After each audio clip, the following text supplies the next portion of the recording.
My name is Gwen Lister. My name is Ashley Smith.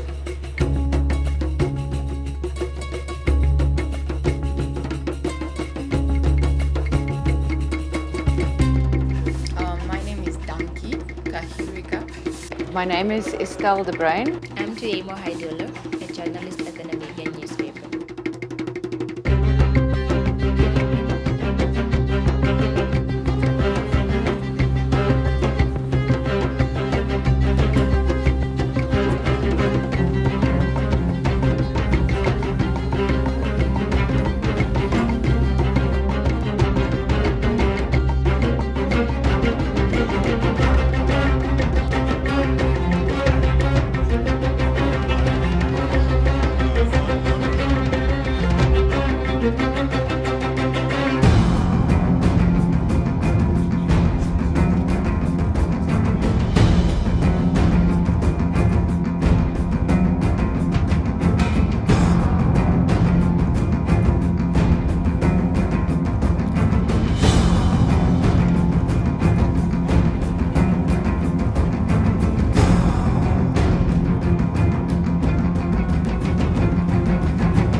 I will be traveling more than 5,000 miles from here at Wayne State University in Detroit, Michigan, all the way to Windhoek, the capital of Namibia, to learn more about how journalism operates in that country.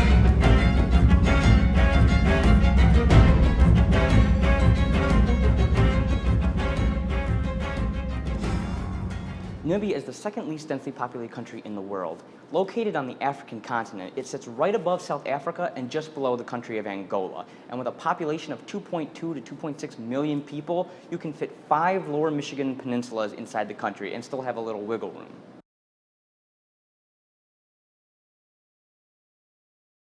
Well, I started in journalism about 19 years ago. I'm actually a South African. I've been in Namibia for 4 years, but I started out studying law, and in the middle of my law studies, I decided to switch to journalism because writing has always been a passion, for me, and I'm doing what I love now. So that's kind of, how I got started. It was a childhood dream. I remember my mom telling me I would always act like I was a little journalist reporting from Al Jazeera, acting like stuff are exploding behind me, and it was quite weird when she told me I did that.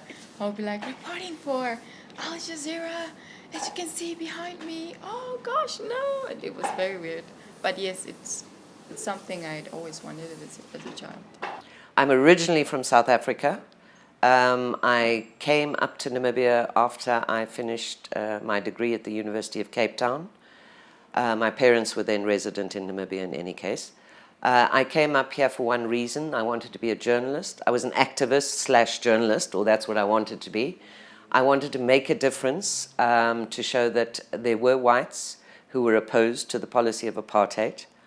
At the time, in South Africa, to become a journalist there would have required me to go through a cub reporting course of 2 years. I was too impatient. I was eager to get going, eager to get reporting, and so I came up to Namibia, and I took a job on the Windhoek Advertiser, starting in 1976. For me, it was more about I wanted people to open their eyes. I felt like we live in a society where we're not naive in a way. I just wanted them to see what the real government is all about. It's not all roses as they think it really is behind the scenes. So I wanted people to make informed decisions. If they're going to go out there and vote for a certain party, it's because they understand what this party is really bringing into their lives. And I just wanted to make that difference in their lives because I felt people were making a difference in my life to other journalists because of the way they were reporting. People like Gwen. I think all the independent papers are fairly critical of government, and that is one of the wonderful things about Namibia, that we ranked, I think for the 3rd time running, the country with the most press freedom in Africa. We've never had government interference. Yes, sometimes they're a bit upset about what we write, but they never interfere with us, and they actually respect the media quite a lot. I don't know, that's debatable. There's different levels of freedom. If you're looking at media freedom in terms of, access to information, for example, there is a bit of an issue in Namibia because there's no Access to Information Act, which compels government to give information that you ask for. There's also a kind of, sometimes when we looking for information and looking for stories, the turnaround time from government in answering questions is pretty long. So in that respect, things can get better. But generally speaking, there is a good access, to information, and people are quite open. There's transparency and accountability. So that's the good thing about Namibian media.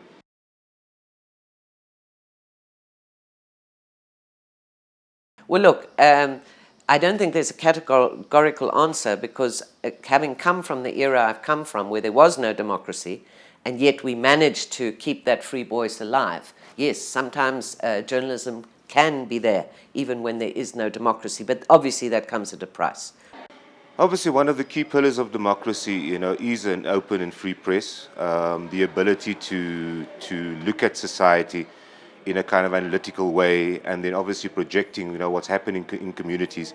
And in order for democracy to thrive and to have participation, from the community and from the public in the various structures, that exist in society, you need to have a free press. That is a critical element, of democracy.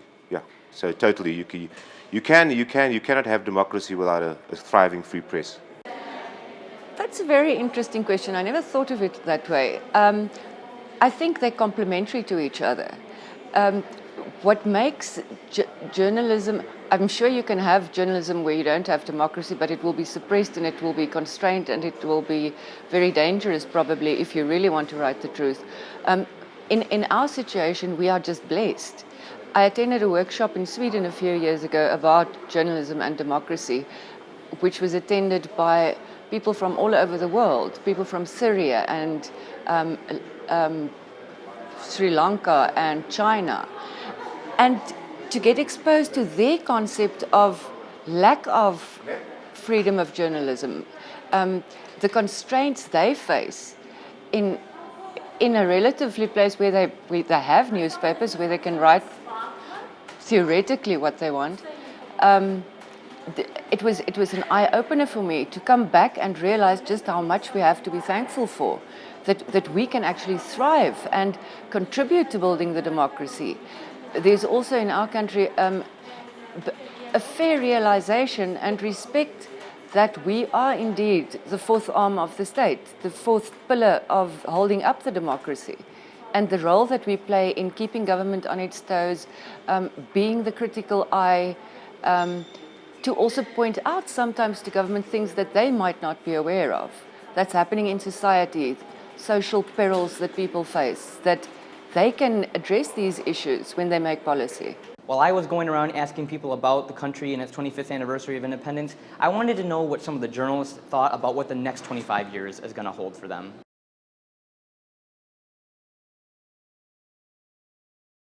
Well, journalism, I think it's definitely going somewhere, but I think we're moving to a more digital kind of a journalism.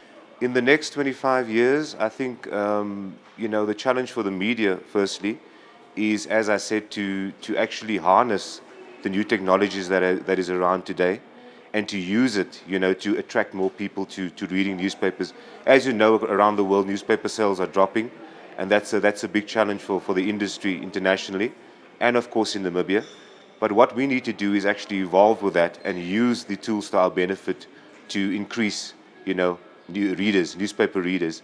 And in terms of the country, I see that, there's obviously a lot of challenges. There's challenges of unemployment. There's challenges of kind of social justice, inequality, and those are the kinds of things that will be tackled over the next 5 years and over the next 25 years. And I see the country evolving into something that, the world can be proud of as one of the youngest, probably the youngest democracy, second youngest democracy after South Africa, in the world. I see wonderful things for Namibia. I think we've had 25 years of growing pains. Yes, we've had our problems, but overall, if we look back, we didn't do badly. We have structures in place. We have regular elections. Yes, the elections are contested, but they go through a process of through the courts. We don't have riots. have people rejecting election results outright, and you have trouble in the country.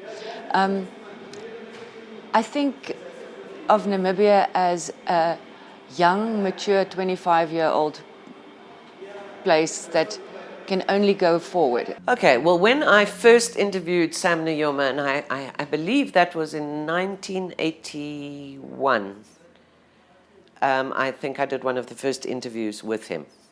And he said something to me then which stuck with me for many years.